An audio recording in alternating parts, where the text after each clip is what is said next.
In this video, we're going to look at how to add minutes to time in Excel using a formula. In this example, we have the date and time in column B and the number of minutes we want to add in column C.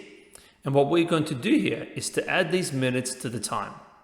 The reason why I've included the date in this example is to show the impact on the date when added minutes are that high that the date changes. The formula that we'll be using here to add a specific number of minutes to time is a simple arithmetic calculation without the use of any Excel functions. So let's begin by entering the formula into cell D3. And what we'll do here is we'll start off by selecting the cell that captures the time. In this example, that's cell B3. So let's go ahead and key this in, equals cell B3. The next step is to calculate the proportion of minutes that we want to add for a 24-hour period. This is done by simply dividing the number of minutes we want to add by the number of minutes in a day, which is 1,440, and then add this to the time.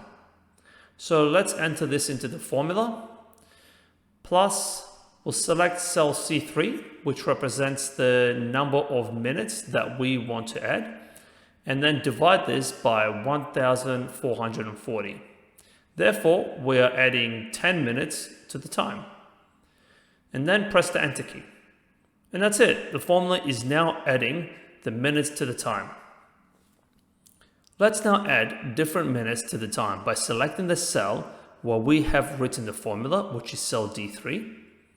Hover to the bottom right corner of the cell and drag the formula down. And that's it.